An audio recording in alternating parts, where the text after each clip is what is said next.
Now, if you're a motorcyclist in India, all roads lead to Goa for the IBW, or International Bike Week, that begins next weekend. We caught up with Mumbai-based custom house Transfigure Customs to check out their plans.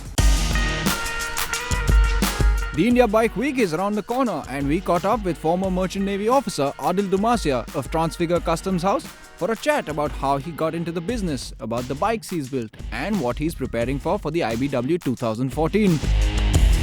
My main aim when I'm customizing a bike is it shouldn't be just a good looking bike, it should be a good riding bike. It should be comfortable, you shouldn't have problems while you're riding, you should be able to take it anywhere.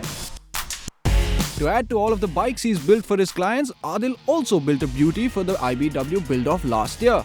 It's called the Tribute, and he dedicated it to the memory of one of the greatest custom bike builders of all time, Indian Larry. Let's start from the front. Customized wheels, as I said before, like we've CNC cut these wheels and then hand painted them. The front springer has been made by us. Okay, it's got dual brakes.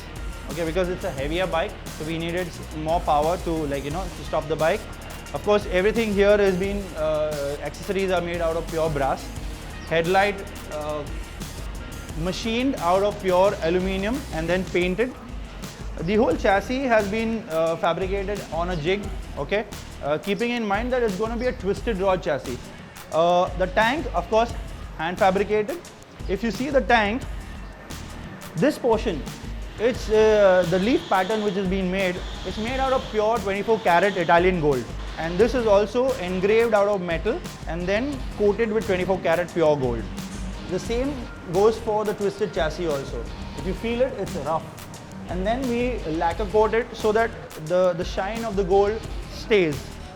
This box contains all the wiring. If you see, there's got bare minimum cable or wiring because no switches on the handle.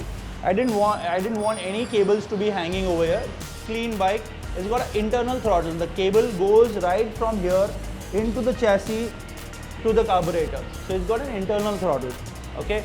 Only thing you see is the brake pipe and the clutch cable.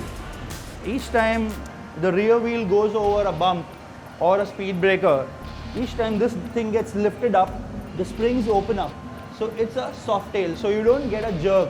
So keeping in mind a hard tail looking bike, but concept soft tail. Well, when you come on this side, you will see the number plate which is side mounted. Again, rear disc brake, indicators handmade, got a tail lamp under the seat. When you come here, you will see 3 switches here. One operates the headlamp, one operates the side indicators, and one operates the rear tail lamp. Here, another feature on the tank is it's got a simple, a very simple concept of a fuel gauge. Acrylic tube connected through the carburetor through the petrol cock. The moment you open the petrol cock, the fuel goes in, shows the level of the fuel in the tank. So you don't need to check the level of the fuel in the tank. You just see the level of the petrol here and you know how much fuel is there in the petrol tank. Transfigure Customs is something completely different up their sleeve this year. And even though he's hard pressed to meet deadlines and the bike is far from ready yet, we coaxed Adil into showing us a teaser of what we can expect from him this year. I'm just going to showcase something which is built out of sheer love and let people appreciate it. That's about it. Win, no win is not very important to me. And that was our show for this week. We've had a great time making it. We hope you had a good time watching. Remember, you can catch the entire episode online at timesnow.tv or youtube.com and follow us on Twitter @TimesDrive for updates and schedules. Till next week then, ciao and take care.